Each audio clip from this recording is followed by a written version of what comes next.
All right, welcome everyone. I'd like to call this meeting of the West Dallas West Milwaukee School Board to order. Board Member Verbos, would you lead us in the pledge?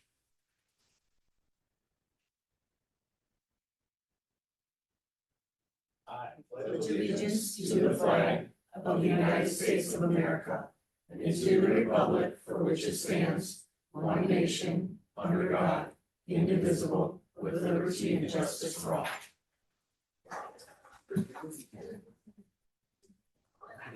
All right, and Sarah, would you call the roll? Mr. Lee, Here. Ms. Kaiser, Here. Mr. Verbos, Present. Ms. Deal, Here. Ms. Lee, here, Mr. Keller, Here. Mr. Becker, Here. Ms. Carr, here, President Burns. Present. All right, proper notice of this meeting has been posted in accordance with the open meeting laws of the state of Wisconsin. Are there any modifications to our agenda tonight? There are no modifications this evening. All right, well then that will lead us right into the superintendent's report. Go ahead. So good evening. I'm glad to see so many of our students and our scholar athletes here this evening, as well as their parents and coaches. So glad to have you. Feel free to stay the entire night if you don't mind, right? I don't want to see this mass exodus once these are done. All right, I'm gonna start calling names in a second. All right, okay, all right. So I do have a couple of things tonight. Legislative updates: 2 federal grants canceled, which support SPED teachers as well as deaf-blind students. So federal government has ended funding for the Wisconsin Deaf-Blind Technical Assistance Project and the State Personnel Development Grant, which were intended to help recruit and retain special education teachers. The WDBTAP, which serves 170 students with vision and hearing loss, provided assistance technology, coaching, family support, and professional training. The SPDG, which was part of a 5-year grant cycle, funded programs like the Special Educator Induction Program, which supported 280 new special educators. DPI plans to appeal the decision to end both grant programs. The loss of funding comes at a critical time for staffing shortages in Wisconsin and the nation. And now I'm going to actually bring up Shelley Strasser for who's going to walk us through the captains, or you're going straight to the athletic directors. Which one, Shelley? Okay, so Trevor and Katie. Is Katie here? I don't see Katie. Okay, you're going to walk us through this? Oh, I see her now. All right. Good evening. My name is Mr. Leopold, and I have the privilege to be the athletic director at Nathan Hale High School. Tonight is my honor to introduce the fall sports varsity team captains, the student athletes who not only lead their teams in competition, but also set a standard for effort, integrity, and school pride. First, we have our cheer team. We have Andrea Fitzgerald and Lily Regath. Head coaches are Lily Trilk and Allison Regath.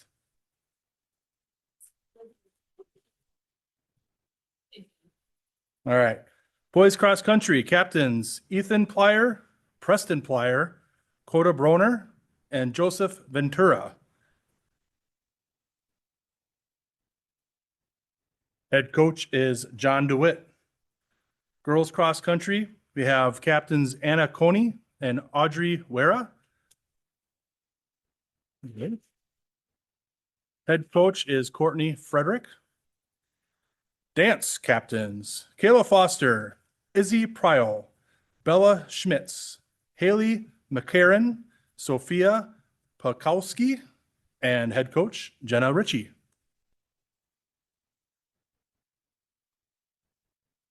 Girls volleyball captains Melina Micardo and Abby Colombo. Head coach is Josh Coplin.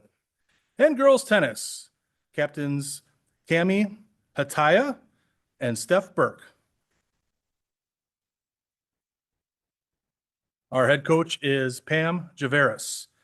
And now for a few quick highlights from the season so far. Just a few weeks ago, the Huskies girl volleyball team stormed through the New Berlin Invite, finishing with a 3-1 record, capturing the silver bracket championship. And this past Saturday, the boys cross country team raced past the competition at the 21-team Muskego Warrior Invitational, bringing home the championship trophy. Along the way, our runners have been setting personal records week after week. These captains and teams are shining examples of what it means to be a Nathan Hale Husky, hardworking, resilient, and full of pride. Thank you again for being here tonight and for supporting our student athletes and celebrating their leadership and accomplishments. Thank you.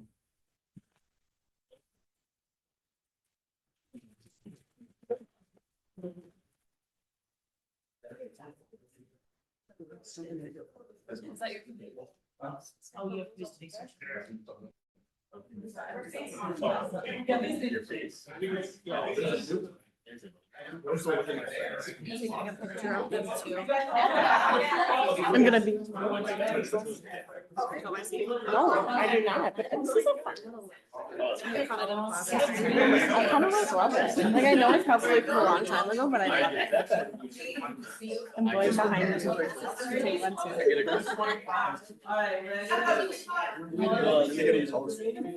No, it's okay. I got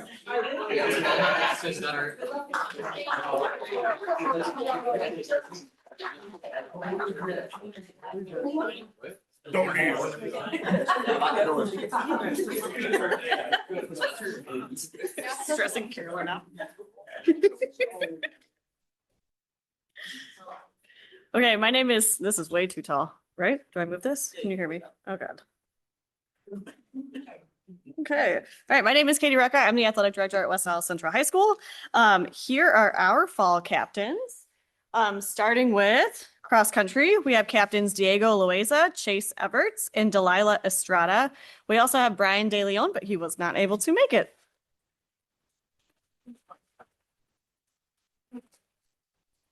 They are coached by Dave Jesse and Bailey Leonard. This year has been super fun, getting a bunch of PRs at every meet. And then they were able to attend the Nina night meet, which is a hard meet to get into. It was super fun. They ran with glow sticks and that was a cool experience. So congrats to them. Clapping guys. Girls volleyball, our captains are Kennedy Lamprecht and Lanaya Varela, and they are coached by Amanda Schwichtenberg.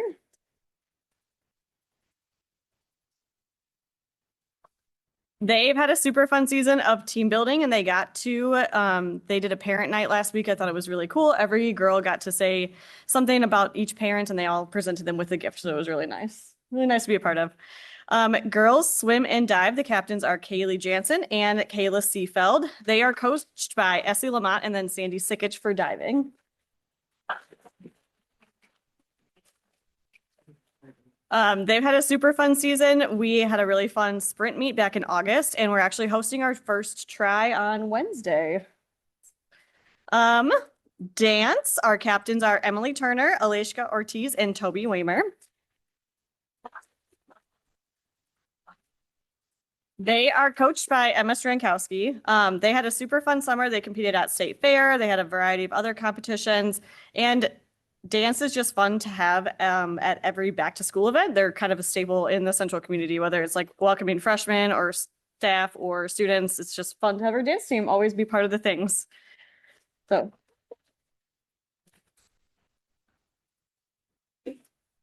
Boys soccer is not here because they are actually starting a game in 15 minutes. Their captains are Yadi Barbosa and Dom Barajas. They are coached by Peter Carr. They've been really strong this season. It's exciting to watch. On Friday, they shut out Martin Luther 4-0. Tonight, they're playing Brown Deer varsity only. So if you guys want to stop over to the complex after that, we are at home. It should be a good game. So I guess we can clap in honor of them playing. And then last but not least is boys volleyball. Our captains are Liam Devine and Alex McMillan, and they are coached by Marcus Meyer.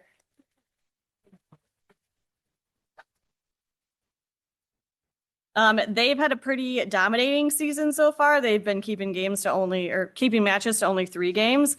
And if you want to go to the next slide, Carolyn, they are actually having a game at Whitnall on Wednesday at 6:30. This is a very exciting game because this is the repeat of the regional championship game from last year, which West Allis won. So we're thinking it's going to be a really good game. The student section theme is jerseys. We're trying to get as many people out to Whitnall as we can. So come support our dogs there.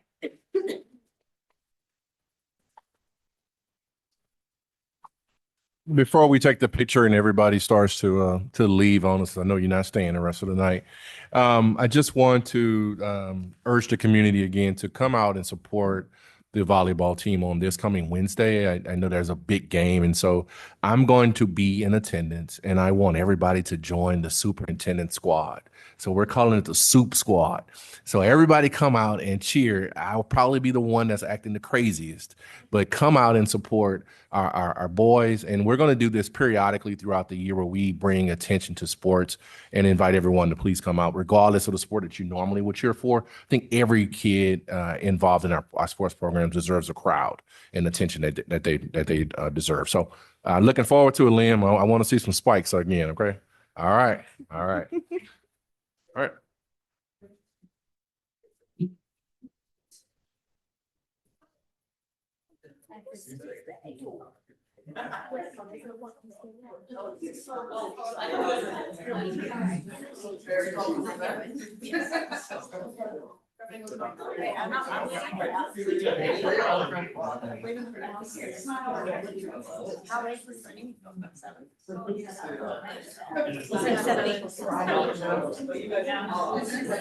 All right, ready? 1, 2, 3.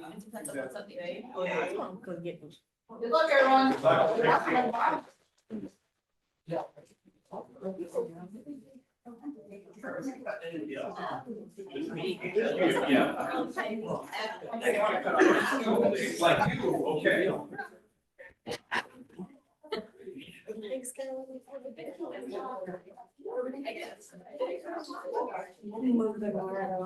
Each year, the Salvation Army hosts its Class Act backpack and school supply telethon, inviting community members to donate in support of students. The funds collected are used to purchase backpacks and school supplies for children across Milwaukee and Waukesha counties. We are grateful that the Salvation Army selected the West Allis West Milwaukee School District as a recipient this year, providing a total of 132 backpacks for our students. We extend our sincere gratitude to First United Methodist Church for their generous donation to the West Allis West Milwaukee School District. Their contribution will make it possible to purchase much needed supplies for our schools, directly supporting both students and staff. Community partnerships like this play an important role in ensuring our schools have the resources they need to create positive learning environments, and we are truly thankful for their commitment to our students' success.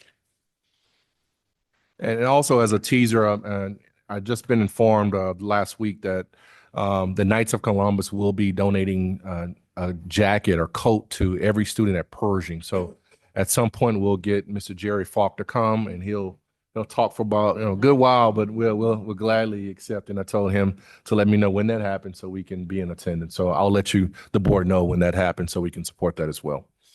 Couple of events this past week: Quadrant B Superintendent's meeting, cross-functional team meeting, special education, West Allis Rotary Club meeting, Mitchell Elementary School. I was a guest reader at their SOAR pep rally, Nathan Hale football games versus Germantown, as well as last week where we played, who did we play for homecoming? Brooksfield East, right? Yeah, Brookfield East.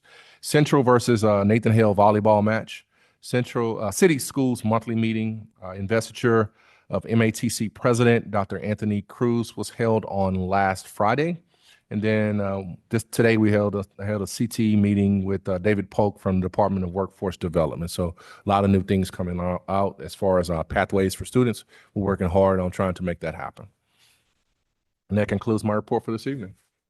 All right. Thank you, Dr. Robinson.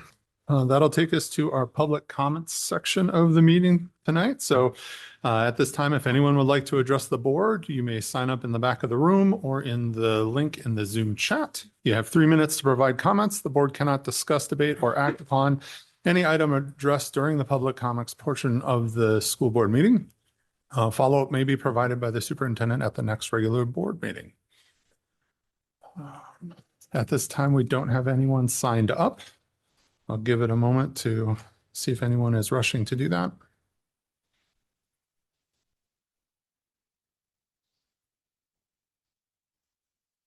All right, seeing none, I will close our public comments portion and move on to section 8, our board reports, starting with 8.1, which is the review of our board calendar.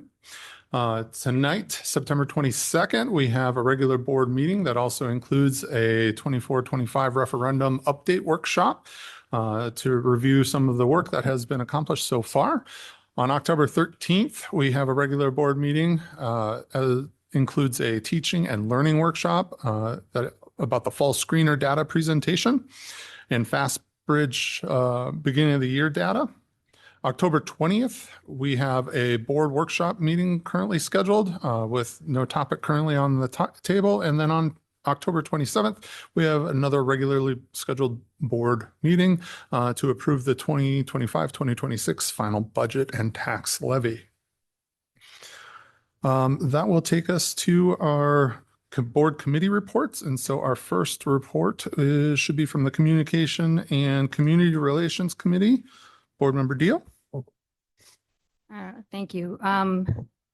So our committee met actually right before this meeting tonight. We had two things that we discussed. The first one was ADA website accessibility update. So over a year ago, the Department of Justice stated that state and local government websites have to be ADA accessible, including school district websites, by April 2026.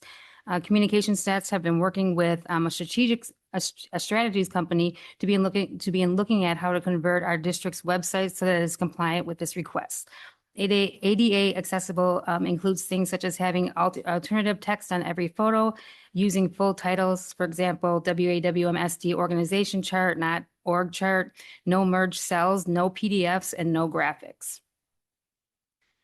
The second thing we talked about was this committee members discussed changing the name of our committee from the Communications and Community Relations Committee to the Communications and Engagement Committee. Committee members all agree that this name change would better reflect the purpose of our committee. And that is all we talked about. All right. Any questions for the committee? Board Member Lee? Is that name change then effective immediately, or is that going to be something that gets done in the future? We actually needed to get some clarification as to whether or not we had to find out if we needed to vote on that. So I was asked Sarah to look into that. Yeah. Thank you. Any other questions? No? All right, then thank you. And we'll move on to our next one, which is the Financial Stability and Efficiency Committee. Board Member Kaiser? All right, good evening. We met last Thursday, September 18th. The meeting discussed several key items that are both old and new. First, the focus for the compensation model. We were presented with the format that was kind of built by this committee. This committee has been going on for about a year now. This is currently for certified staff, SLPs, OTs, and PTs, with the goal of getting this passed hopefully by the beginning of next year, and the calendar year, with lanes and steps. And Assistant Principal Norris went through all what we saw and was very thorough about making sure we understood what it looks like. Committee is now back in their schools, talking to people about it, getting feedback. There will be a full board workshop around October 20th. The timeline for the compensation plan would include finalizing a booklet about compensation adjustments, those for who get their master's degree or different jumps along the way in November, followed by discussions on the appeal clarification process in December and January. Board approval of the plan is expected in February, and staff meetings to educate employees about the new structure will occur in March. The plan aims for a base wage increase for all employees to be approved by the board in April, with contracts set up by the end of the month. Additionally, the appeal clarification request will be, I'm saying appeal clarification, we're kind of leaning toward the word clarification of, well, can you explain why my salary is in this step, as opposed to straight up saying, I'm not going to sign my thing. We want to make sure we have, teachers have time to clarify and get those answers from us. Those will be accepted through May 8th. In other news, the board is going to is going to vote tonight on an 11% increase in the health insurance renewal for January 2026. Lastly, the district's post-65 retiree health insurance plan, which we currently cover 50% of the base plan. There's a plan to possibly modify that so the district's costs are fixed, but there's more information to be done. So thank you. Thank you. Are there any questions for the committee? All right, seeing none, thank you. That will take us to our Recreation and Community Services Committee. Board Member Lee. Thank you, President Burns. I'm actually going to defer my my report as it will be an action item in just a little bit. And we'll hear Fair all about enough. it. Fair enough. All right. Works for me. Then that will wrap up our committee reports, and we'll have our board member reports of community events. Are there any events that the board would like to share?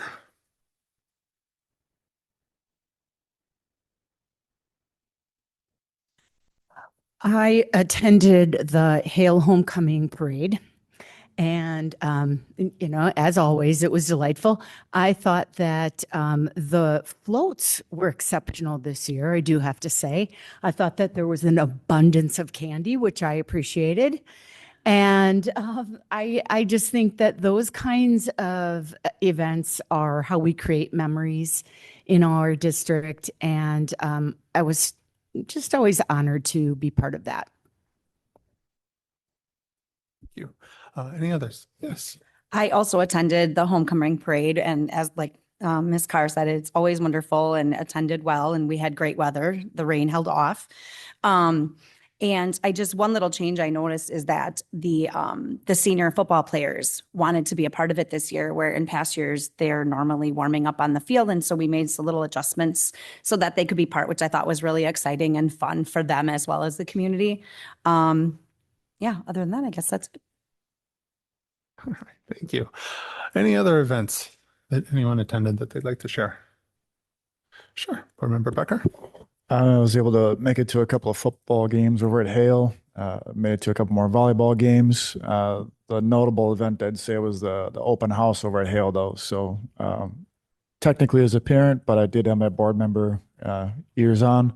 So it was nice to see specifically just seeing the commitment of teachers who are staying till 8 o'clock and past to field questions and speak with parents one-on-one. It was a really nice event. Great to meet people, some new teachers in the district. And it was also interesting hearing the math curriculum spoken of in really similar terms to what we just spoke about in committee the week before. So that was good to see it in the wild, and in addition to seeing it here in our committees. Great, thank you. Any other reports? All right. Well, from there, we'll close out that part. We'll move on to 8.4, which is other updates and information from me, but I have none. So unless there's anything else that needs to be talked about, we'll move on to our consent agenda.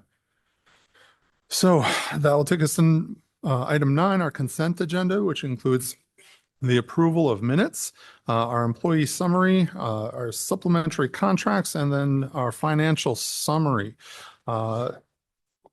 Are there any questions for this content? All right, seeing none, I would entertain a motion. Move to approve. Second. Can we expand the motion?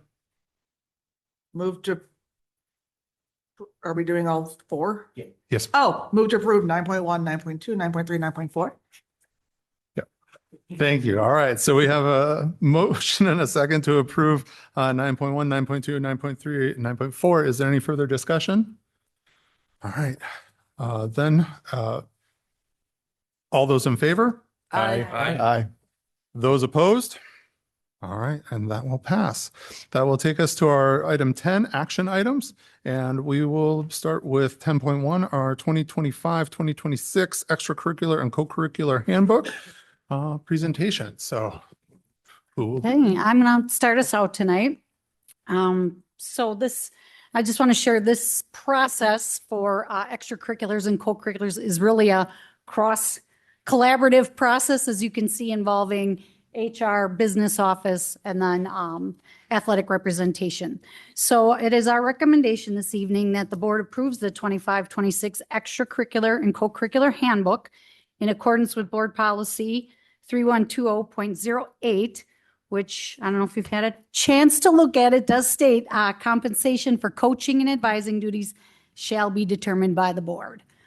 So that is, we're here to share that portion of the handbook tonight. But you'll see as a whole, the handbook outlines our policies, practices, and procedures for issuing our stipends. And most recently, we've revised it for a number of reasons to really have it be reflective of our current athletic structure. So when I started really getting involved with our high school athletics, there kind of was this theme of, we could use more money type of thing. So I started to ask around, and in working with, Aaron, one of the things we looked at is, were we fully using all the supplementary stipend dollars for athletics? And we weren't. So let's find out why. So now the current handbook is reflective of our current structure. And if you take a look in there, you'll see things noted like the co-ops, certain sports only have certain levels, things of that nature. The other thing that is in there and was added as a part of our strategic plan, but then just also as comparable studies and looking at what other districts do and pay for coaches, is we are offering what we refer to as a longevity incentive for our coaches. So in 24-25, it was started with head coaches. Now in 25-26, it is also applies to our assistant coaches. And there's some guidelines around that too, as you can see in there. But on that, I wanted to share, we've also looked at what our other area communities doing in terms of that, right? That's always a conversation. Who's paying what, when, right? And we know it's all tied to budget, but Waukesha and Cudahy also provide, they call it a years of service incentive for their coaches. And then the Wauwatosa School District, they pay their coaches based on the length of the season. So they actually have two tiers of coaches. One is just called A. You're in tier A, you get this amount for that duration. If you're in tier B, you get this amount because your season is that duration. That's not a model we are looking at and considering, but want you to just be aware of, we are doing our research and our homework and we're putting this together. I think I'd just add to that, Yeah. that the amounts you see in the handbook are what we feel is regionally competitive to those districts, and longevity is kind of on top of that. So if coaches hitting year 3 through 5 would receive an additional 250, and then 5+ would get the additional 500. Is that correct, Shelley? Correct. Yeah. So the model being supportive of kind of the district's, I guess, vision around being competitive with salaries and stipends, is kind of all fits together in a nice bucketed, plan to make sure our coaches stick around and are paid competitively while they're here. So. Anything else on that? Yep. Sure. I don't know if you want to speak to the. Sure. Yeah. So under the policy 3120, as Shelley referenced, the board's purview, again, similar to like a compensation model, is to approve the plan. What's the compensation plan, right? And historically, that hasn't been brought here for a while. So we wanted to kind of resurface that and have that be more of a conversation, being more of a focal point with the athletics, as you've seen over the past couple of years here. So that's kind of what this handbook is. So kind of moving forward, annually, what we're looking for is this will get brought every year in April. So we have the compensation meeting to some degree. This will look like 26, 27, right? And what that looks like, Shelley and her team will be diving into not just not just athletics, but what's the region paying? Are there any changes going on? What's that look like for our coaches, et cetera, et cetera.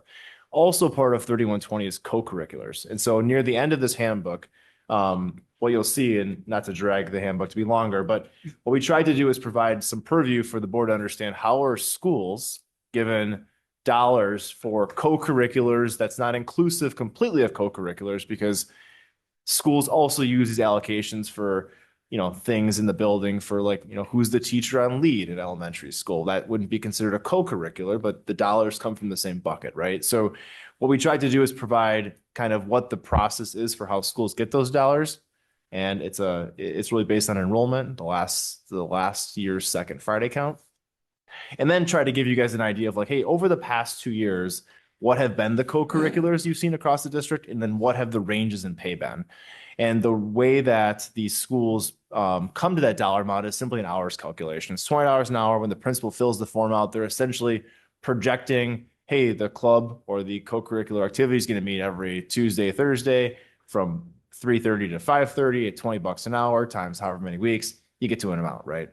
And what we'll do in future years is break this out, I think, to show like, hey, if a club hasn't met, it met in 23, 24, but not 24, 25, the board gets to see like, this might be a club you might not see here next year, right? Because clubs are developed on student and staff interest.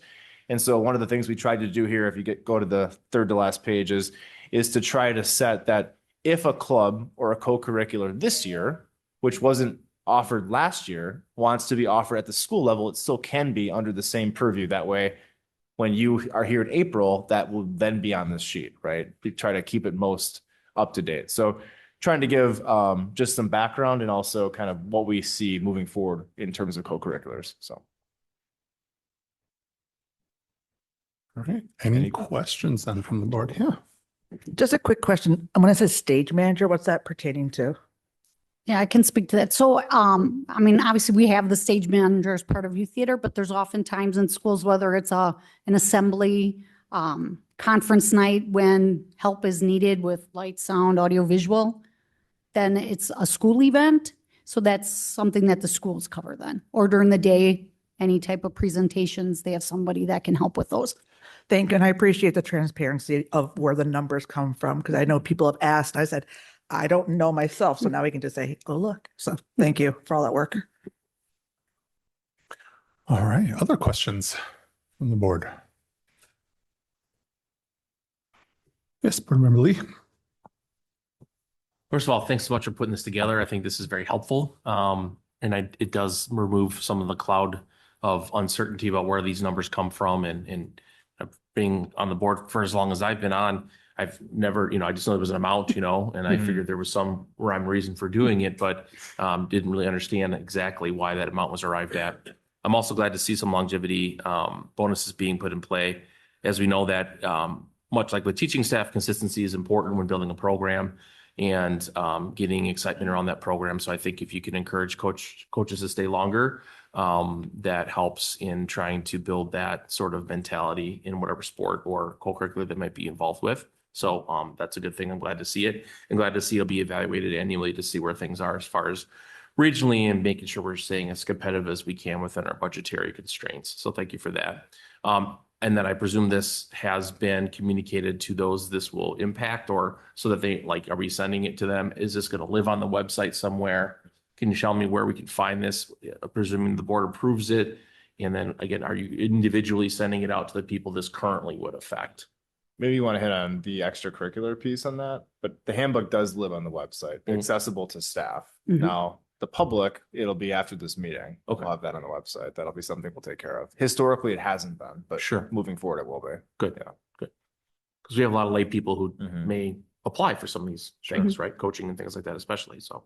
And think I it's don't, good to it's a know. good question. So Shelley, and someone wants to apply for these extracurricular coaching positions, is the salary listed, or is this something that's like handed out from the ADs, or how does that work? Might be something. I guess last I'm trying to think back to a posting for a coach, like an athletic coach.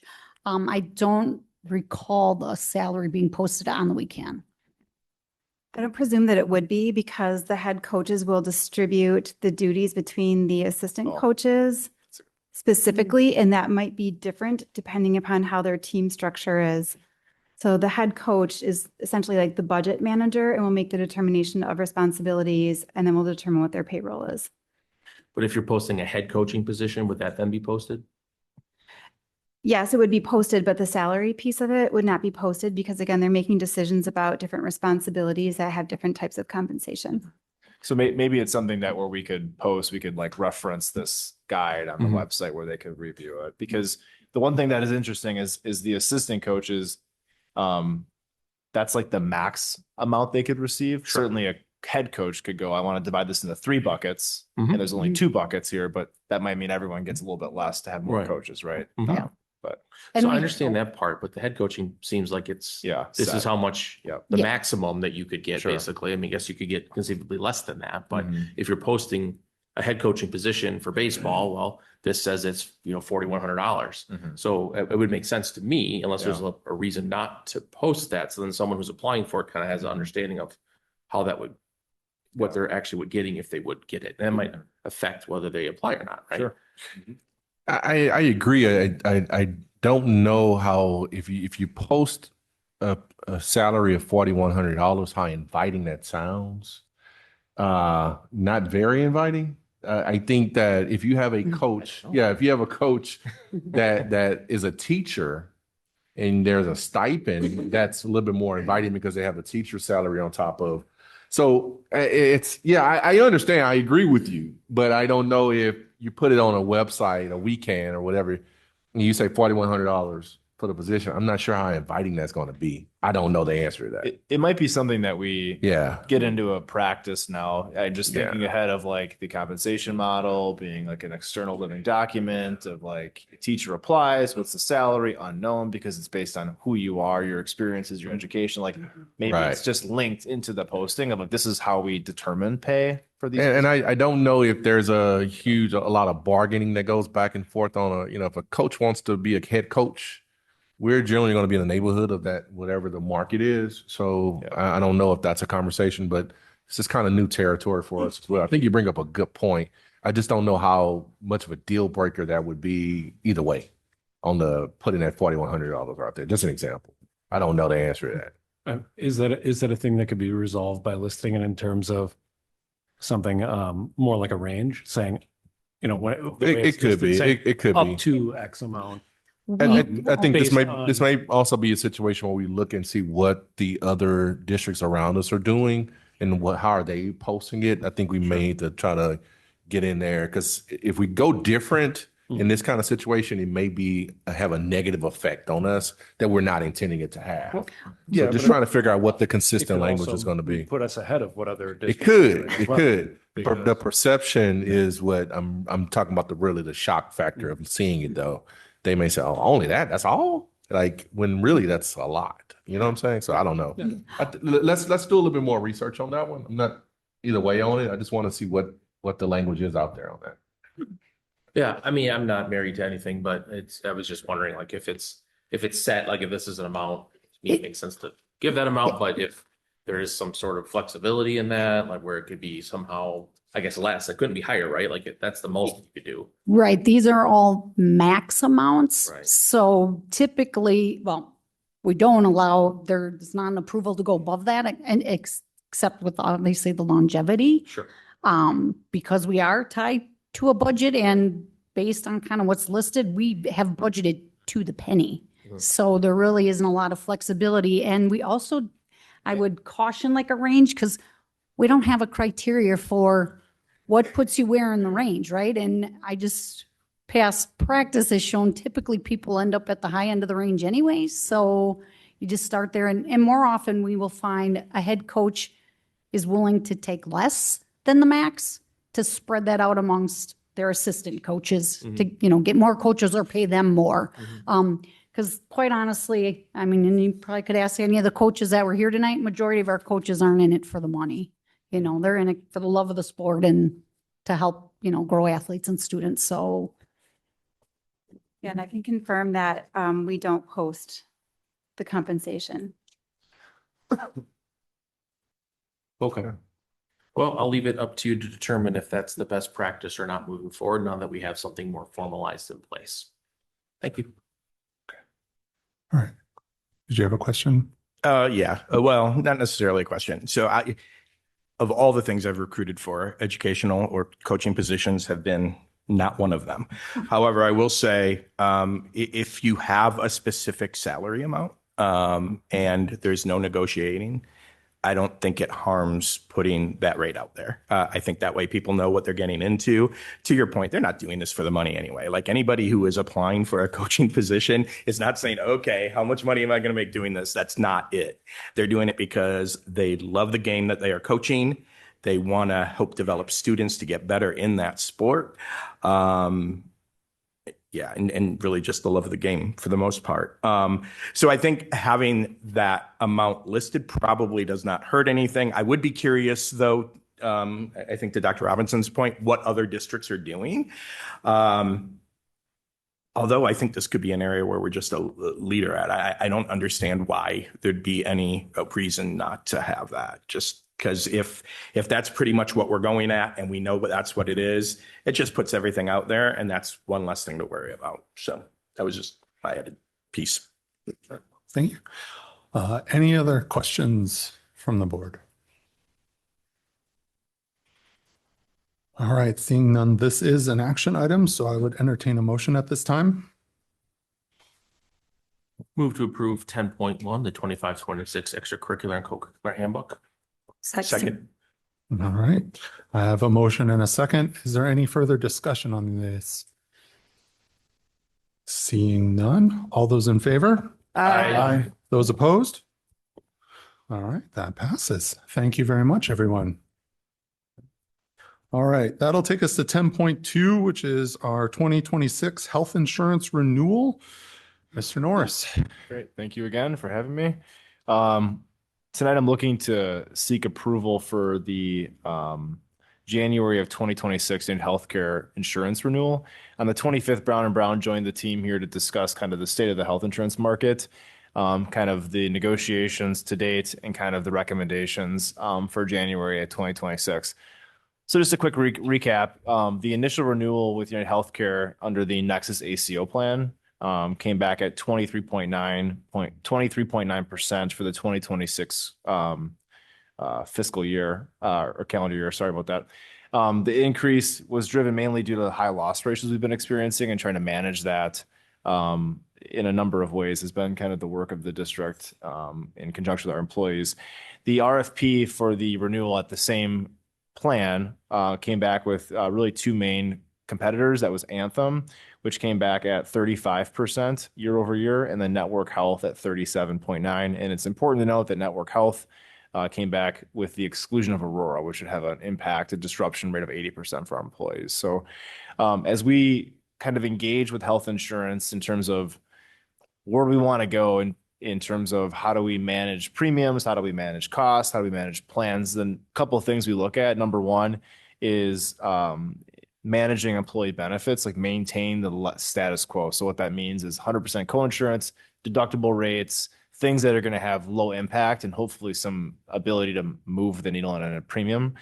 Disruption is huge, minimal increases to premiums, and then coverage. So restricting network is obviously a less than advantageous thing to do. So looking at what are the types of care people get and where they get it at is important. That's why I mentioned the Aurora at Network Health. But this year, to get from 23.9, United Healthcare was able to negotiate down to 18%. And from there, we were able to get down to 11% with some changes. Those changes are as follows: increasing prescription copays by $10 per tier, reducing our current wellness funding from $750 to $550. And that difference is really the dollars we've been using for the gym equipment for staff in our schools. And then removal of our nurse liaison position, which was part of the renewal package in, I believe, 22-23 school year, when we were able to switch from WEA to United Healthcare. The main focus there was obviously transitioning people's care, good resource for that, and then ongoing maintenance of navigating the health insurance market. As I'm sure all of you know, that's difficult for people to do. So with that, I would pause and just say that's kind of the recommendation we'd like the board to consider tonight. Take any questions. All right, questions from the board? Yeah. Just to be clear, in case anybody missed it, you had mentioned an RFP. So this was open to other companies to bid on. Ultimately, we were very limited in terms of who even wanted to bid on it, much less competitive bid offers, correct? That's correct. Thank you. All right. Other questions for Mr. Norris? No? All right. Well, seeing no further questions, I have none either. So at this time, I would entertain a motion. Move to approve. Second. Can you expand the motion? Let me look it up again. Move to approve item 10.2. All right. We have a motion and a second. Are there any questions for this? All right, seeing none, all those in favor? Aye. Those opposed? All right, that passes. Thank you, Mr. Norris. Thank you for your work on this. All right, so that will take us to 10.3, our Neola policy update, and that is presented by Dr. Robinson. Yes, sir. So it's that time of the year where we have made some adjustments to policies from as of this past May. So twice a year, Neola sits down with us and they update policies according to any statutes that may have changed, any policies from the federal government, or any action that may have changed as far as DPI is concerned. So this is the opportunity we update these things in our policy. We've completed the policy changes and specifically updated 34-2 and revisions to policies 5330, 5830, 7230, and 8452. And these all are listed on the agenda. These are all of the things. From this point on, anytime we have policy revisions, we've been asked to detail the specific policy to make sure it goes in the record officially. So that's why the difference tonight. We're not trying to put more words on paper for you. All right, thank you. Questions on the Neola policy updates? Move to approve 10.3 Neola policy updates. Second? All right, I have a motion and a second. Is there any further discussion? Is it germane to the motion? Yes. All right, Board Member Lee. I just want to say that Brian and I remember this. This is not how we used to do policies. This is much more efficient. And I'm very happy to see that we're continuing to do this as a board, because when we joined, we had policies that hadn't been updated for over a decade or more. And so it keeps us legally compliant and it keeps us in with the times with new state law and things like that. So I just wanted to mention that because the majority of this board has not had to deal with the things that we had to do in the past.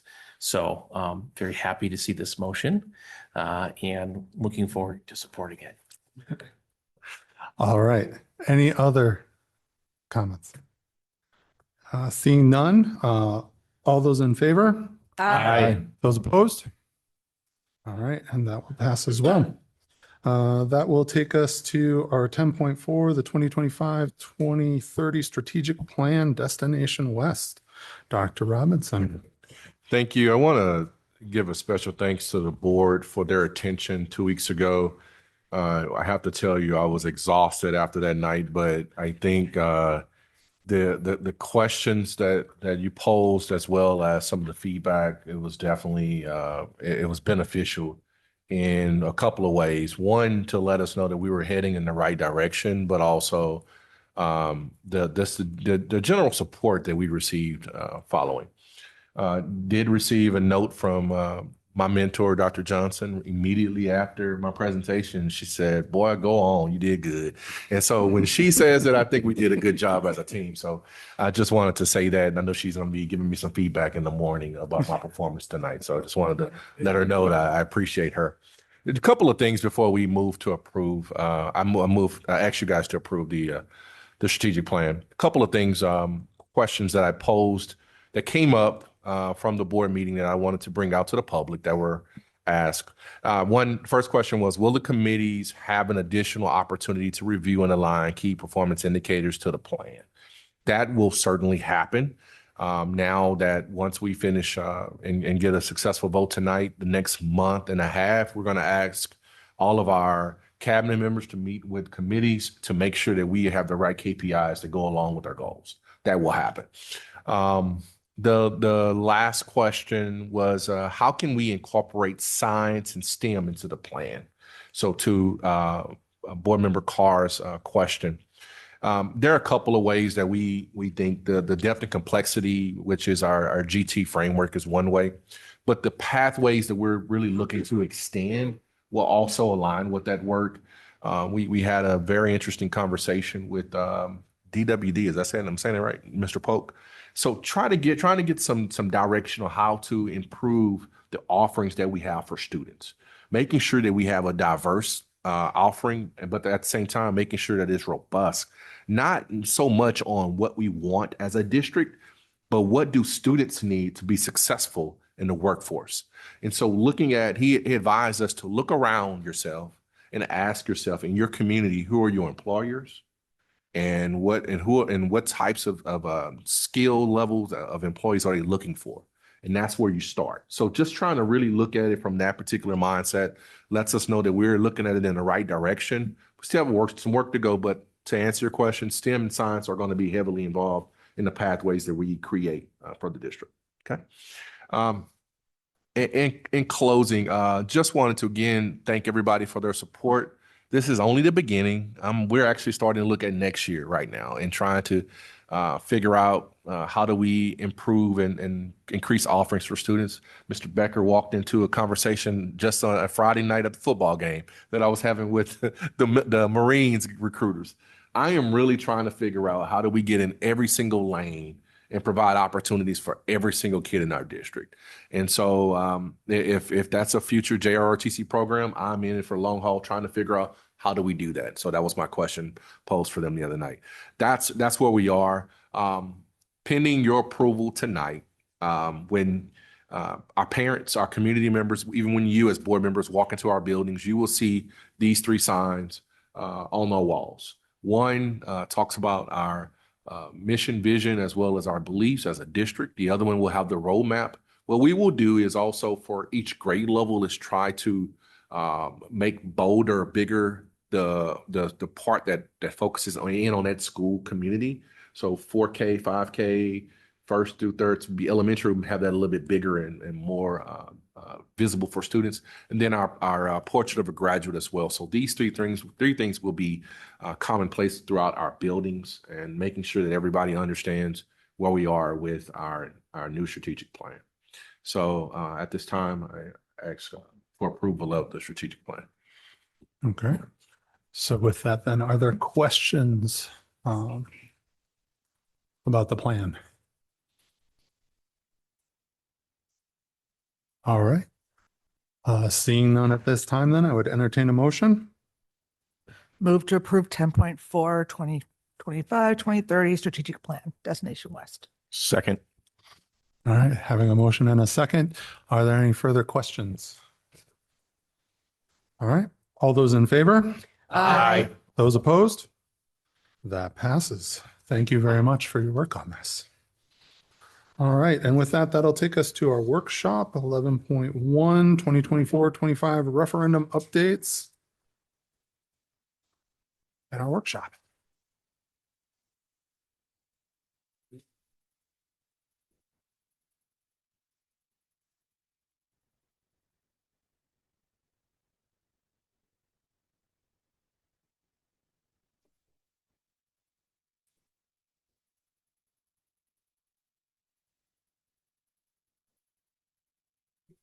So before we begin, I want to give Bill his flowers, his shout out. Bill Smith is doing an outstanding job in leading the efforts of the construction that we have going on in the projects.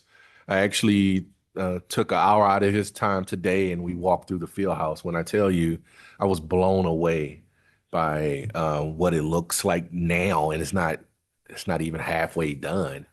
It looks totally different, and it's going to be a benefit to our district just in so many different ways. And so we've managed in just a short period of time to take what I would say a lot of unused space and they're going to make it really more beneficial to our students. And so I just wanted to give him his shout out. I know he and Carolyn have really worked hard on this presentation, but I wanted to recognize him for the work that he's done in leading this project. I had to kind of ask a lot of questions like I always do, but a lot of the times I was not understanding some of the language he was talking today. When it comes to construction, I have no background in it, but he did an outstanding job of breaking it down. So I appreciate him. I'll turn it over to Carolyn. You're going to start us out, or Bill is? Or Bill? Yeah, I'll jump right in, start us out. So thank you for that. It's been a busy summer. We hit the ground running right after our last workshop, and I've really enjoyed being part of the district, getting to know our schools, the staff that are in the schools. It's been really engaging and exciting. So with that, we'll jump right into our presentation. Wanted to start off by sharing a couple projects that we've already completed, a little bit of low-hanging fruit for us. I'll let you scroll through if you can. Right. You could just, yeah, go ahead. Uh, So we'll start just showing some projects we've completed. We'll share what we have currently in process that we're building now. Then we'll look at what phase 2 or 2026 projects are going to look like. And then a few additional ancillary projects. And then finally, we'll sum up with all the communication plans that we're have in place as well. So completed projects. As you know, we had to maybe a bit quicker than we thought jump on replacing the gym floor at Nathan Hale. So that happened last fall. Technically part of the referendum work, but that is completed, as we all know, and looks great. So there's more to come at the gym there. Roofing. So we were able to tackle 4 schools this summer. Horace Mann, we did about 2/3 of that roof that needed to be done. Went well, no major hiccups, looks great. Pershing, we just had to do a small section at Pershing, and we'll talk about that a little bit later, but took care of that, no issues there.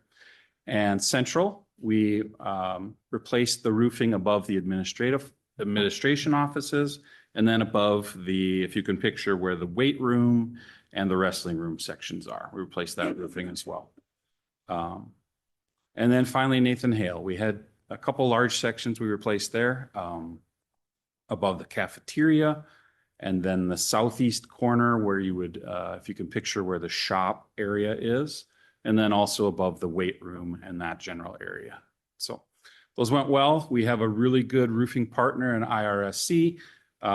We have a very long-range plan for the district going out many years when roofing needs to be replaced. Really thoughtful. They're a great partner. We'll begin planning new roofs in October for next summer. So that went well. As far as budgets go, everything's on track. A little bit of savings at a couple places. Central is a little under. Hale, we have to do some more next summer to complete the referendum portion of the roofing. We'll come in at or a little under budget in total for the Hale roofing. Horace Mann, we came in a little bit under budget as well, which is nice. And then Pershing, the Pershing budget, you'll see we came in significantly under because we had to do roofing there pre-referendum. And those dollars were allocated for the referendum. The work was already completed. So we only had to do a small portion of Pershing. Now, what does that allow us to do? Look at other areas we can improve at Pershing. And if you've been there, you know that there is a pretty standout need that everyone highlights when they're there, and is that we don't have an elevator. So we're going to look at using those funds to add an elevator to Pershing. Right now, we're in the design phase and planning and engineering phase to figure out exactly where, why, and how.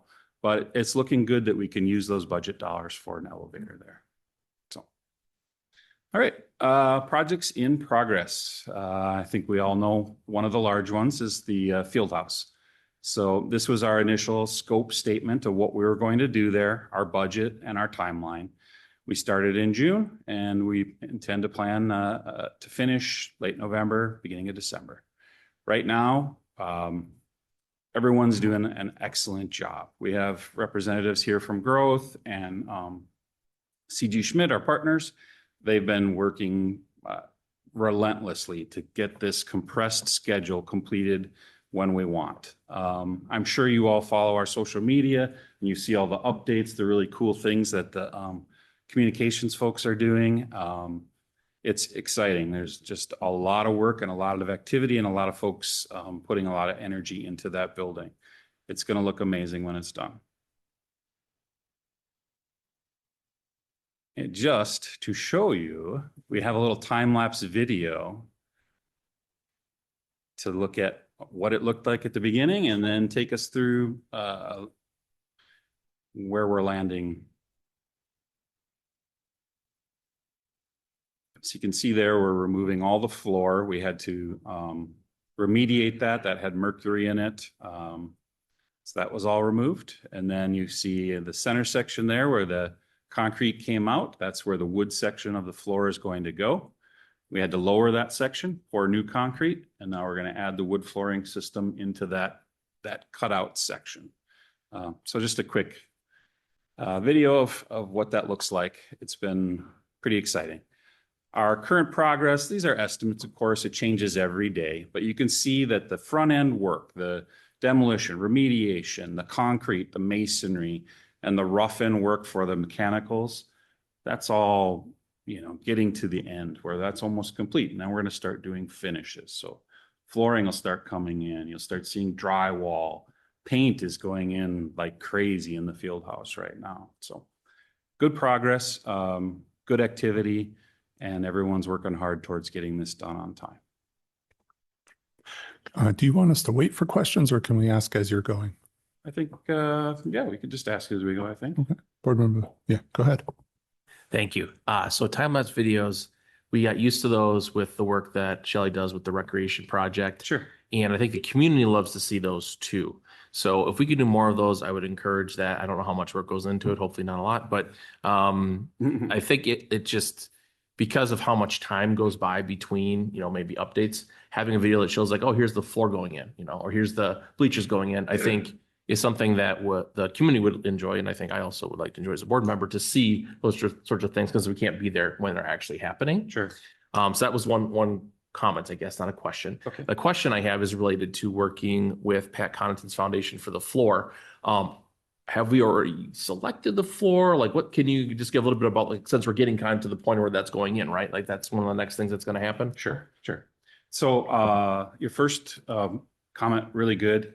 We actually have a camera mounted in the field house that's a time-lapse camera for this very purpose. So what you just saw, we can do a lot more of.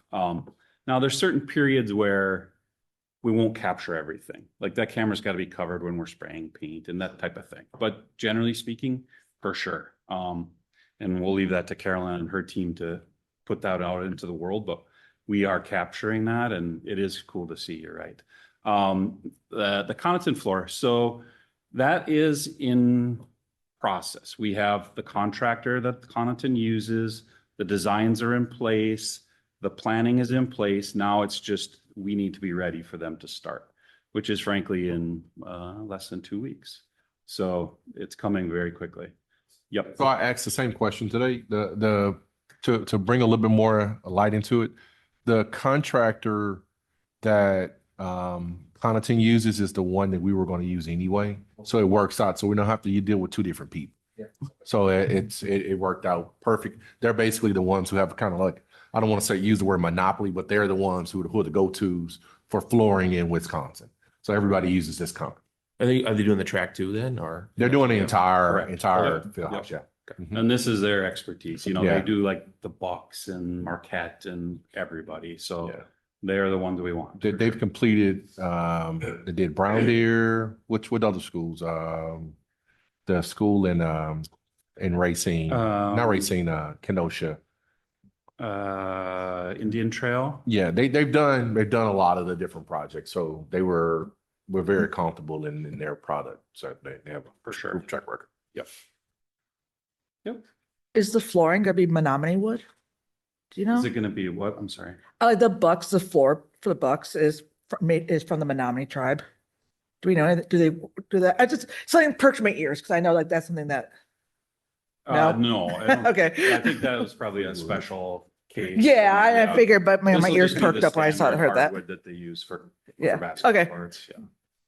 Yeah. Yeah, board member Carr. I'm not sure who can answer this question, but when we originally allocated monies to different schools and then we come under budget, do we keep that extra money then at that school or can we move it? Or do we move it if there's another project? So I believe during the last presentation that came up and we decided at that particular time that their projects remain at that school. That's where the board, a lot of heads went, that's what we want to happen. Yeah. Yeah. So that is Make how sure. we're operating, that the savings we realize, and we're always trying to realize savings, will roll into other needs, other projects at the school, for sure. Yeah. Yeah. Okay. So we'll keep moving along. Speaking of savings, so here's where we stand on the budget currently at Central, coming in a good place. our fees and hard costs. We're keeping still a pretty sizable allowances for changes and things that are happening, unforeseen conditions. And all said and done, we're coming in a good place. So. Oh. Yes. So the variance, is that the under budget amount? Correct. Okay. That's a significant amount. It is. So has there been any thought process into what that amount will be used for? Yes. Yes, there has. Is that in the next slide? Because I apologize if it was. No. I don't think he's put it in officially, and we've tossed around a couple of things. I can tell you right now, the locker rooms at Central will be a priority as far as that number is concerned. Okay, that's going to be one thing. The other things that we're adding sort of into this particular phase is that hallway that leads into the field house. That hallway has been gutted out and has been redone as well. It's doing right now, and also that front entrance of Central is going to be transformed as well. So we'll have, from a safety standpoint, an access that's very similar, what I would say, to FLW, where when they walk in, the kids have to go to the left to the attendants to check in. It's going to be something very similar to that, instead of sort of going in and then somebody buzzing you, then going to the right and then going to another door. Like, it's just too many going to doors without people seeing. So that's been another upgrade. But we're still looking for, there's still money left that we have to try to figure out what's needed. Does that answer your question? Yeah, because that's 10% or something. It's like, Yeah. it's just something And that I just the want to same make sure. the same consideration for Nathan Hill. Yeah. With the monies that we saved from the what we call the zero construction, because it was before day one. We saved money by using that money out of our Fund 46. So we are trying to figure out what could happen with locker rooms at Nathan Hill would also be a consideration, along with training rooms. Just trying to figure out, like, what do we do? Yeah. Okay. Great. Thank you. Yep. Okay. So another that and Central. I don't know if there were any more Central related questions, but that's kind of where we stand on that project.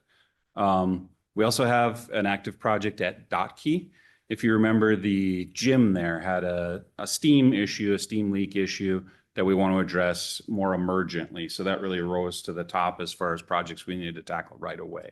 So we worked through this summer, the design, engineering, what we actually needed to do to terminate that steam system that was causing damage, and then add rooftop units to the gym that will provide heat and cooling to that part of the building. So that was an intense process. We've had a number of site visits with engineers and architects and folks to figure that all out. We've gotten to the point where we have it all engineered and designed. We've had it bid out. We've awarded the contractors. We had to go in. The reality in many of our schools is that we have things we need to remediate. So in this case, we had a ceiling tile, the adhesive that keeps the ceiling tile up on the ceiling did have asbestos in it. So we had to go in and take that ceiling out, the adhesive out as well. So right now we're sort of going through the design process of what that new ceiling is going to look like before we complete the rest of the work.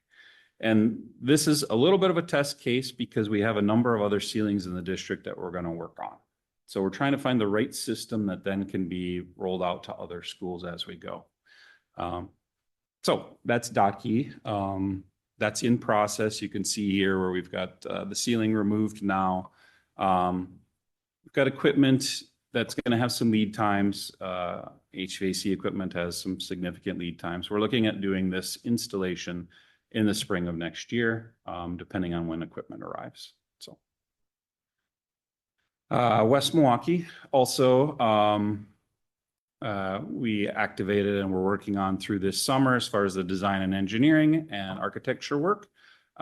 This is 3 boilers and a chiller, generally plug and play, meaning we just take what's there, remove it, put on new, similar. Nothing crazy as far as design goes. We do have to add some additional power. New equipment has different power needs than old equipment, right? But the lead times on these are pretty significant. So that chiller lead time is pretty long. So we will be doing this work in the spring as well. Again, this project, contractors are selected, equipment selected. It's more of a waiting game now until we get what we need in, and then we're going to replace it. So that's what you see on the left is the chiller that sits on the roof that provides cooling to the building. The blue items on the right, those are the boilers that provides the heat to the building. So those again will be replaced in the spring. So those are active projects that we've pretty moved through the process of design, bidding, awarding, and now we're ready to go with construction. Any questions on those? We'll jump into what we're planning for next year. Yes, sir. So in general, do we know if we've had any increase in costs because of tariffs?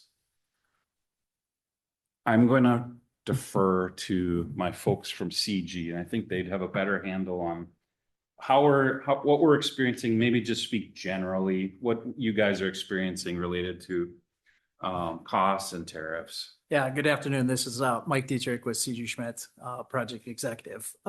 Tariffs are kind of a hit and miss. I would say that generally over the year, we haven't seen a big tick increase due to tariffs. I know that at the beginning of the projects, a lot of them were really scared and were fluctuating costs pretty quickly. And then a lot of that stuff's coming back down. So we're not seeing a big deviation from any of the budgets that we had put together. So it's good news. What are you, in the market in general, are you seeing certain items that are getting affected by tariffs? It's cyclical. I don't think it's really tariff generated.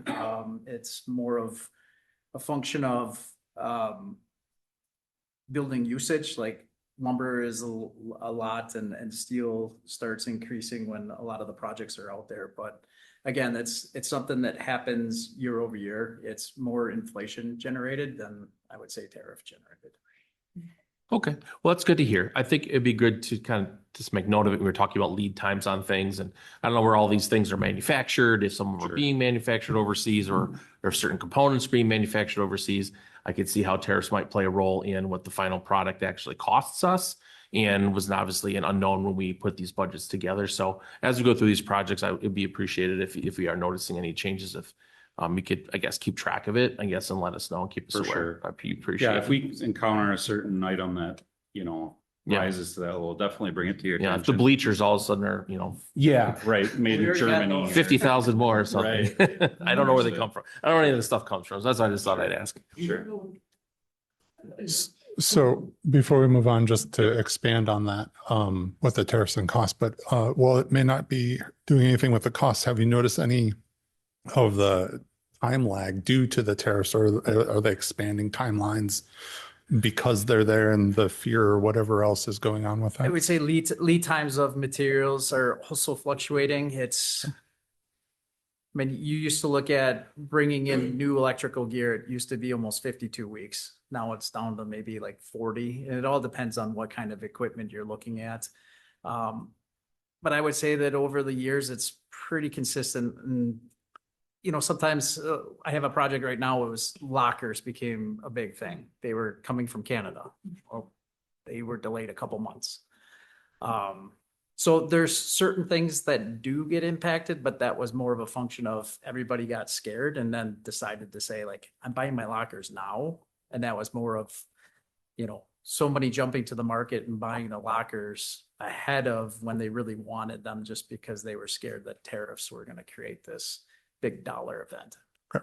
So we're paying pretty close attention. Our pre-construction group at the office, they really do look at that, almost on a monthly by monthly basis and see where the markets are going and give heads up to the rest of the managers and everything to say, here's where we're trending. Look out for this. Maybe you want to follow up with your owners and check on some of those things. Sure. So, Yep. No, and I guess just the concern is if they lead out longer than those costs could, because of the cyclical and because of the inflation, get bigger as it goes out there. But I appreciate it and thank you. Yep. Any other questions before we move forward? No? Okay, so we're already deep into planning for what work we're going to do in 2026. And most generally, when I say the next year, we're talking really summer, right? Because we need to let schools get out so that we can get into the buildings and do heavy construction. So we're planning for the summer of next year right now. This is a little checklist we provided to you last time of how we decide how to prioritize what's what. I think we added just one bullet point at the end where we say we're focusing on completing all projects within a single school at once. So it's a more efficient use of our resources. It minimizes construction mobilization costs, and it reduces repeated disruptions. So one thing we can't avoid is this is very disruptive to our schools, right? What we're doing at Central right now is disruptive to the school. So when we go into a school, we want to do as much of it as we can when we're there, so we don't have to go back and create that disruption over and over again, right?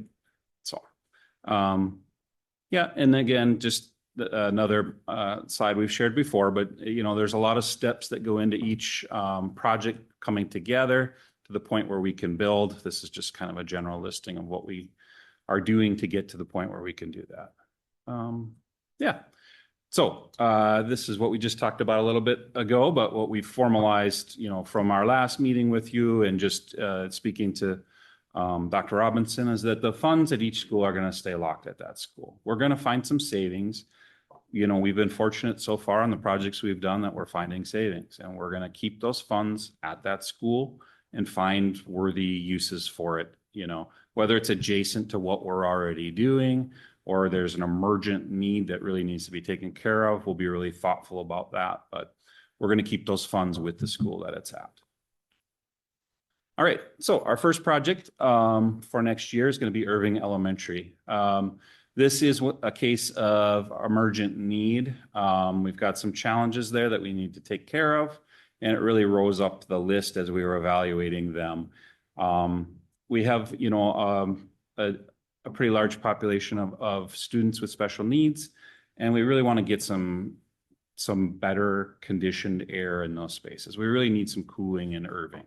And so that brought it up the list, as well as we need a ramp outside to get between the two levels of the school. And they've got some challenges with bathrooms and other things, and it just really emerged as one of the ones that we really needed to address next. So you can see there the items we're going to work on, the bathrooms. There's a little bit of structural work. We're going to do an exterior ramp. We're going to replace a couple boilers and provide AC and do some roofing. The big one here is providing AC in this building. It's going to be challenging, but we're working through it right now. Engineering and architects our folks here are working through this to figure out how exactly we're going to cool this building, but it's a process. So we'll be working through the fall to figure out exactly what that's going to look like. We just had a meeting the other day, and we anticipate in the next 2-ish weeks, we'll have some solutions from engineering that we can kick around and evaluate and explore further. So Irving's going to be our first school. Also next year, we're going to tackle Pershing. We talked a little bit about this where we've already realized some savings because roofing had gotten completed pre-referendum, and we don't need to use all of that funds there. The really emergent need we've realized there from the school staff, our staff, is that they don't have an elevator and they could really use one. And there's a number of stories that have emerged from that of why we would need one, but it's pretty obvious, right? So we've identified a location. We're working through the engineering of it all, how to place it there. And then once we have an idea of how we would do it, we're going to put some cost to it, make sure we can do it within the savings that we've realized, and accomplish that for them. We're also going to do some bathrooms. We're going to replace and redo all of the bathrooms there, reimagining these bathrooms again, so that they are more modern, but also more compliant, right? We need to make them more accessible. A lot of our schools have very aged bathrooms that just have really tight quarters. They don't maneuver and operate the way we would like them to for our ADA folks. So some of these spaces we're going to have to grow, and we're going to have to move into other areas around them. But we're working through that right now, what those design and plans look like. We're going to replace a chiller there, an RTU there. Those are pretty much swap out type of things. And again, this will happen this summer, coming summer. Yes, ma'am. Total curiosity question. Yes. When you work on the elevator. Does anybody else bid besides Otis? Isn't Otis like the biggest? Like I've never seen another. Do they have the monopoly or? They're not a monopoly. Okay, so what do you think? I mean, we're going to get So more than we Otis? have Coney is in our district. They service our elevators. Otis, what's a couple other ones? Schindler. Yeah, there's a number. Access, NDI. Yeah, we'll have. There's 4 or 5. I think we'll have a robust bidding process. I don't think it'll just be one who just wins by default.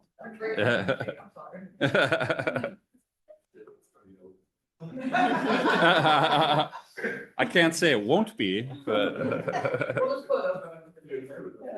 Right. Okay, so then next, Frank Lloyd Wright, one of our middle schools or intermediate schools. Robust needs there. We're gonna remodel all of the bathrooms. We've got some concrete work to the east of the building. If you've been there recently, you know that's pretty challenged right now. We're actually, we've had the civil engineering complete. We're just waiting for some plans and drawings. It's possible we may even accomplish that this fall. So we're trying. We're going to try to get there and get that taken care of for them because it is pretty challenged over there. We have a decent amount of pool work we want to accomplish. We had a consultant complete their work. We're meeting with them tomorrow to review their recommendations, plan a scope, and then put some dollars to that scope to see what we can accomplish at Frank Lloyd Wright and our other pools. Speaking of elevators, we have a really challenged elevator here that we need to do some serious work on as well. And then we have, again, some HVAC work, meaning boilers, and they have an interesting cooling mechanism here, but we're gonna work on the cooling and the boilers as well. And then finally, we have sort of a one-off project. I don't know if we have this anywhere else, but we're gonna do some flooring on the second level there. So. And then finally, Nathan Hale. Nathan Hale has a pretty sizable mix of projects we're gonna do there as well.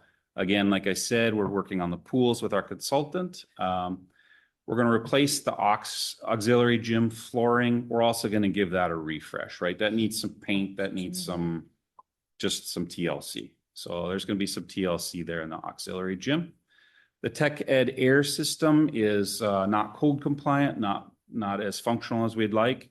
That's going to be completely replaced. Not to get into too far into the weeds, but the mechanism that's inside the building now will be moved outside the building.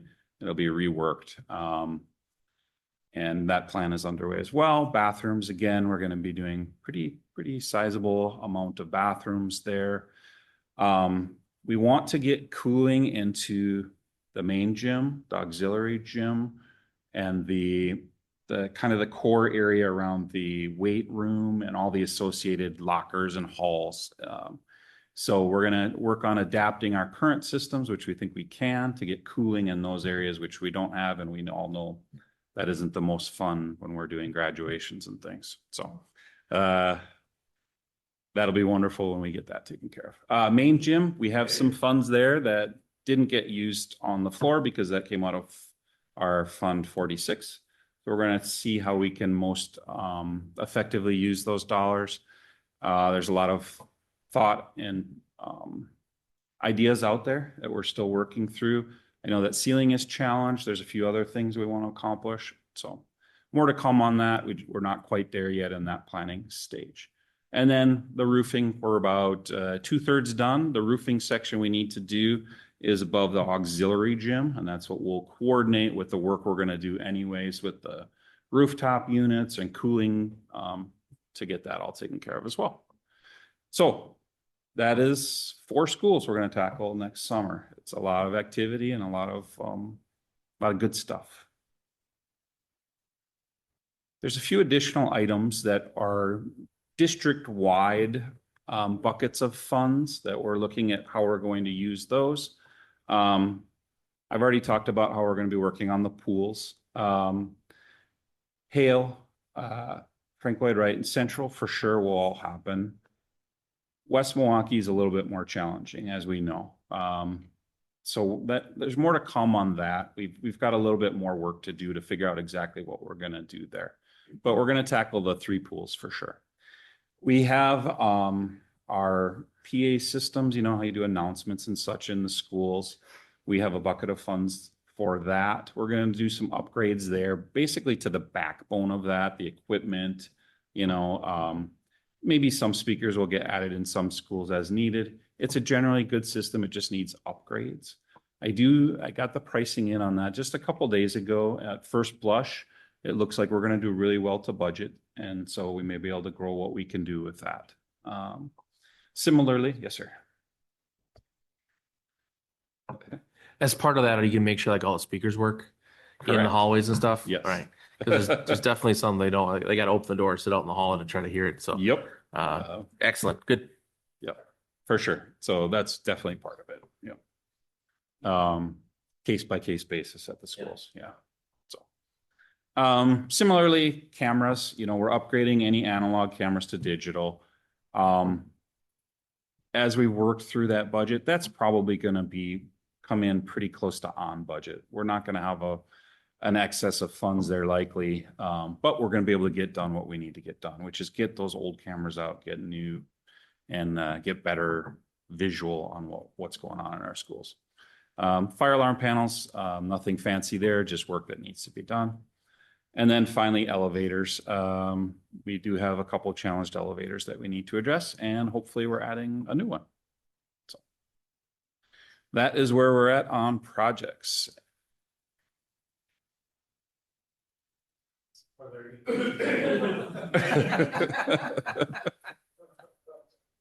Go ahead, Brembley.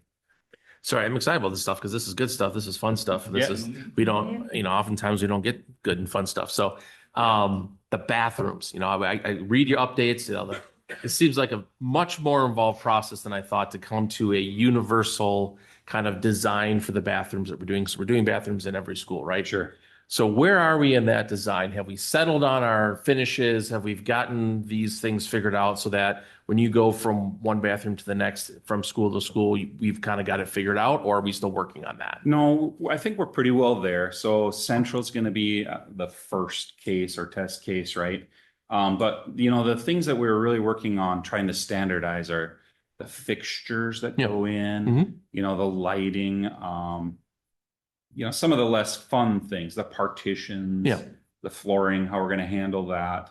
So I think we have a pretty good design that's going to be, it's going to meet the challenges of our schools. It's going to be durable, but nice, you know.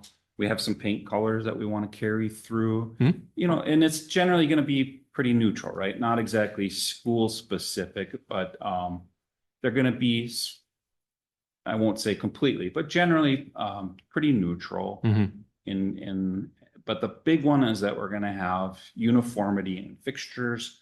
So our maintenance staff right now, you've all been in our schools, every single bathroom, you could have 8 bathrooms in a school and 8 different devices in there, right? And it's a huge challenge for our maintenance staff, whether it's our plumbers, electricians, or carpenters, huge problem. As we roll through the schools and we upgrade these bathrooms, they're going to have uniformity. So these guys will be able to know, oh, I have a faucet to fix. Oh, I know what faucet it is, right? It's going to make a huge difference for our ability to be efficient, do work quicker, better. And frankly, right now, I mean, our guys are finding things on eBay to keep some of these bathrooms up and running. So yeah, I don't doubt it. For sure, we're working through trying to have a really thoughtful, uniform design. How we address flooring when we go into schools, that's going to be durable. We have a test case where we did some bathrooms last year in Nathan Hale, and how we did those bathroom floors is what we want to carry forward in our new design, because the custodians have really loved it. They're durable, they're easy to clean, they can't really be damaged very well. So that's been a good test case for us. Yeah. Great. And one other kind of tangential question to that, you mentioned that, I don't know if that was the original plan, that we're doing all the bathrooms in Pershing, or redoing all the bathrooms in Pershing. Is that correct? We will do all the bathrooms in Pershing. Yeah. So is there any other schools? Because I know originally it was like we were doing, you know, 5 here, 6 there, you know, based on what the budget was for. Right. Do we know with the other 4 buildings that we have slated that are any other buildings getting all the bathrooms redone? We're working through them right now. So right now, Nathan's completed some designs for us in those schools. Literally, we just in the past week have been going through the designs, how we're going to grow them if they had to grow, or how we're going to use the space if we can to make them ADA compliant. And so the amount of work we have to do, right, will allow us to do more or not do more.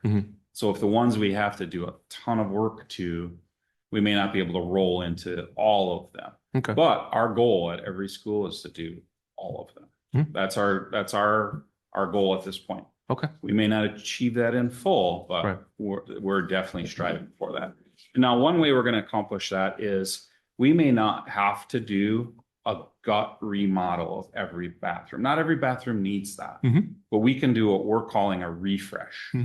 And we can achieve the same standards of upgrade without having to tear down masonry walls and the things that really cost us a lot of money, redo the plumbing behind walls, electrical behind walls, the things that really add up cost quickly. If we can do refreshes, we're going to do refreshes. And that allows us to maybe do a few more bathrooms too. So far, so good on that as far as just what we're thinking and the schools that we're touching so far. More to come.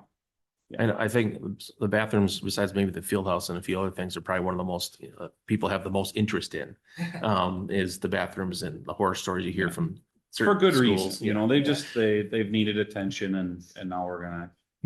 Yeah. Our goal is to get as many. I would agree. I think when I first arrived, the first 2 months, all I heard was about the bathrooms at the WAC at the field, right?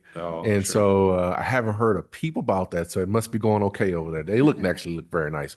Just want to comment on the central bathrooms. When I was there today, I noticed that they were gutted, but you could tell that they had to do sort of like an extension to make it bigger because of the size of it. So that the restrooms that are near the front entrance of Central, right by the pool, you'll notice a big difference in how those will turn out because of the space that's concerned with that. Those are a particular full place. remodel. Yeah.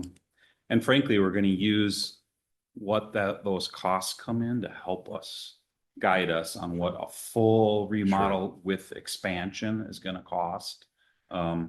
So these fellas here, our brains behind that, will help us crunch those numbers in a way that will let us know, okay, do we have enough budget at XYZ school to do that? But yeah, there's a perfect case where to do the remodel we wanted to do, we needed to make it fully ADA compliant. It wasn't with the footprint it was at. The entrances didn't work right. We didn't have the clearances we needed. So that required a lot of masonry walls coming down and a lot of more work than maybe you'd like to do, but it needed it. And so you're going to see when you go, they're going to be bigger and fully remodeled. Yep. I'm excited to see it. Yeah, me too. All right. Other questions from the board? No? I guess I'm a little bit curious. I know you were saying that there's a lot more challenges about that pool, but I keep on hearing about that pool at West Milwaukee. Can you just give a little bit more detail on the challenges? So we're meeting tomorrow with our pool consultant who did a thorough review of our pools, meaning I was with them and we crawled under, around, anywhere you can go to examine these pools, and we ended up dirty and sweaty doing it. But they gave us a very thorough report on all of our pools in the district. The West Milwaukee pool, because of the age of that, when it was built and how it was built, it has some challenges with its ability to function as is. It's deteriorating, right? B, if we try to make improvements or upgrades to that, then we have to make it code compliant for current code, which it isn't even close to. Is that a fair way of saying it? We have, I don't know if you've been down there or if you remember, but it's got some large pillars in it, like literally up against the pool. And that is a non-starter right there. That can't be that isn't code compliant. Go ahead, Nathan. Yeah, I would to add to that and appreciate the question. And it's one of the key reasons, Bill, why you mentioned why out of the 4 existing pools, we're focusing on 3 in terms of active design, knowing some discussion still needs to happen at West Milwaukee. Sure. And the large piece is the deck clearance. So the area of the floor outside of the pool, the required clear area by building code, pool specific building code, does not exist at West Milwaukee now. And in order to achieve that, you'd be jacking the building up, Yeah, right? To we provide would- new structure. We would have to and then try elevate set the it back building down and just- somehow, you know. So, yeah. we understand that that is not a consideration, right? It wasn't planned for or even desired for, right? When the project scope was being identified. So that's where we're engaged with more. Is there a way that we can adjust the pool to make it functional, even if it functions differently than it does now? Maybe yes, maybe no. Is there a way to re-envision that space to be something completely different that isn't a pool? Things that we're thinking about as well, but no more detailed design effort that has occurred there. A lot more discussion before we know what next steps are possible and what options might be possible as well at West Milwaukee. Sure. Yeah, our consultant, I think their bottom line is that they do not recommend we attempt to bring it up to code. It's a super cool room.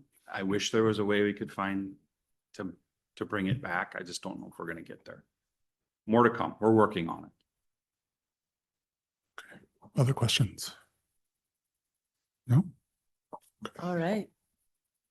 So to kind of echo what Dr. Robinson shared at the beginning of this presentation, Bill has done a fantastic job thus far. And as a comms team, we've had a lot of fun being able to highlight and promote the great work that's been going on. So our plan is really to stay the course with what we've been doing.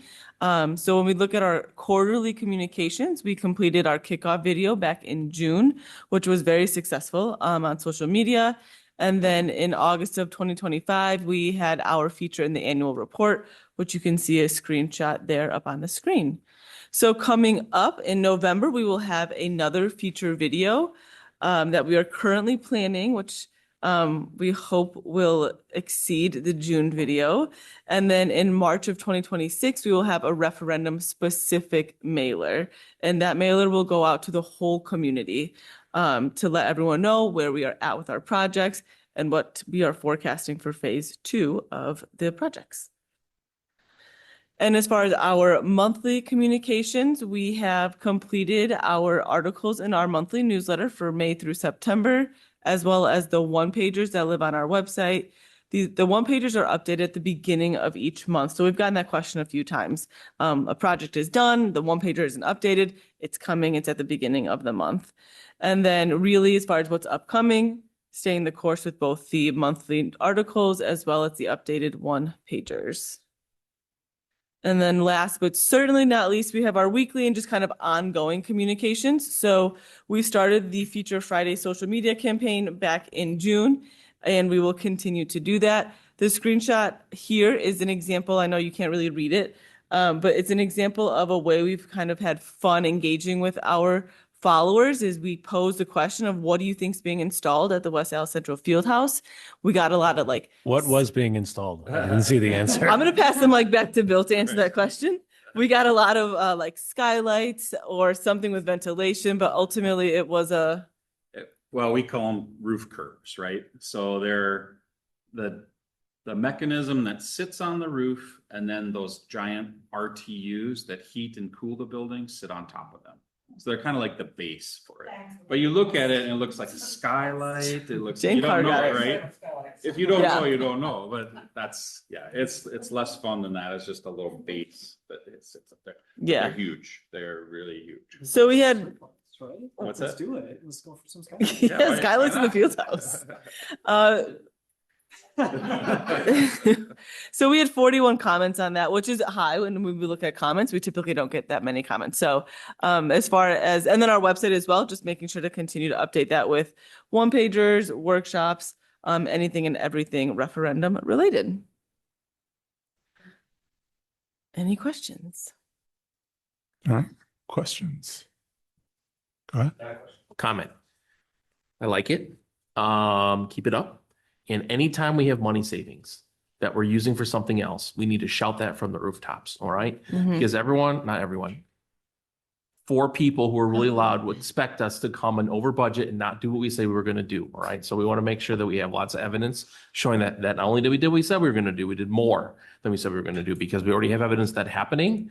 And so if you can work that into the communications that you put out there and inject it every time that we can, when that instance is happening, I think that's only going to help show the community that yes, you gave us trust. Yes, you gave us your dollars and we're using them not only as we said, but more so and done even more. We stretched them more than we thought we could. So that's with the good budgeting that we were able to do with the help with all of our partners here and the ability to stay on top of it with help with you, Bill, to ensure that we're getting them, the contractors in, the bids in, and they're doing the work they need to do in the timelines we need to do them. And so thank you for that work, both you and both Carolyn and your team and everyone from Growth Design and CG Schmidt to ensure that these projects can be completed on time so we can show them to the community and our students and staff in our district can utilize them sooner rather than later, because that's the whole point.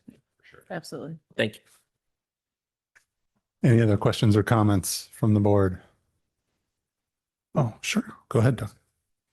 Nobody else is raising their hand. Go ahead. Just wanted to invite the board out on October 6th or 7th at 12 o'clock, right? 6 o'clock, 11 o'clock. Okay. 7th is noon. So we have 2 offerings. We want you to come and tour the field house and the construction that I think it'll give you a little bit more perspective.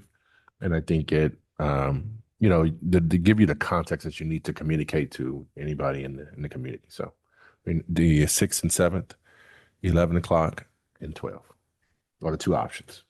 Okay. And she's going to send an invite tomorrow. All right. Yeah. Sorry about that. That was my follow-up. That was the main thing I needed to say. Okay. Yeah. That's all I need. All right. Other questions or comments from the board? I guess I have one just question, but it's not this because I think you guys have done a fantastic job. But when might we hear more of further updates for what's been going on? When will we see you back to see some of this work? Sure.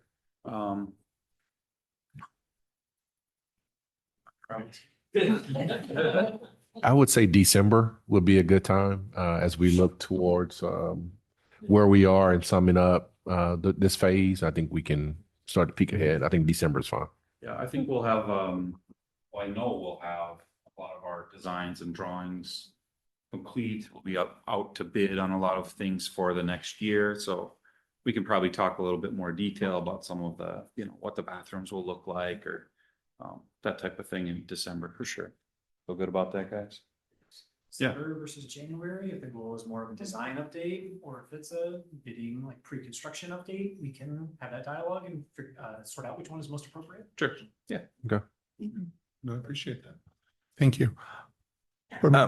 This has probably been discussed before, but with the field house being such a big part of what we're doing, have we talked about like a grand opening event or something when that is complete? Yes, we have. And Bill didn't mention this to you, and the guys didn't mention it either. I've been on them because there is a basketball game that is a huge event the Wednesday before Thanksgiving. And I've been assured that we're on schedule for that to happen. There are some other dominoes that have to fall, no doubt about it. Mainly occupancy will be given that opportunity. But what we're planning is that will be the premier event, the first event for that field house. So that's keeping fingers crossed and everything else crossed. So we're trying. Yeah. And I think we've had a little bit of discussion about communications staff having some type of event. So people can come and enjoy it and see it. To add to that, just wanted to also, we're really thinking about the alumni from not only Central, but anybody who wants to come ahead of time. We may do that as well. I think it's a good offering to let them be a part of this. So we're thinking of some things. Main thing is trying to make sure that we stay on schedule.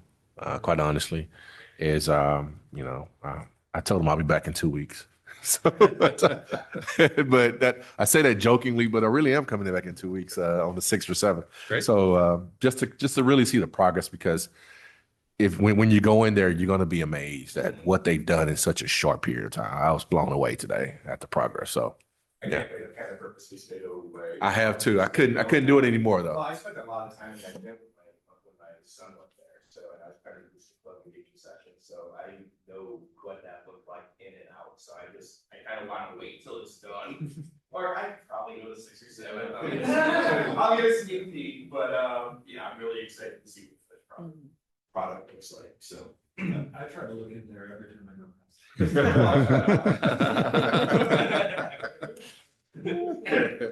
All right. Any other questions or comments? No? All right. Then thank you so much. Appreciate all of your work. All right. And that will bring us to the end of our major portion. And then we will convene into executive session pursuant to Wisconsin statute 19.85, parent 1, parent F, for the purpose of considering a student disciplinary expulsion order, which if discussed in public would be likely to have a substantial effect upon the reputation of the student involved. Would entertain a motion to enter executive session. Move into executive session. Second. We have a motion and a second. Is there any further discussion? All those in favor? Aye. Let's go, yes. Oh, is it roll call? Yeah, that's Yeah. right. Apologies. Sorry, Sarah, that is a roll call vote for you. Thank you. Would you? Yeah, apologies. No apologies necessary. Mr. Becker, Yes. Mr. Keller, Yes. Ms. Carr, Yes. Mr. Burbos, Yes. Mr. Lee, Yes. Ms. Kaiser, Yes. Ms. Steele, Yes. Ms. Lee, Yes. President Burns. Yes. All right. So then at this time, we will take a short recess if there is no objections for about 5 minutes while the boardroom is set up for closed session. Hearing no objections, we will recess for 5 minutes.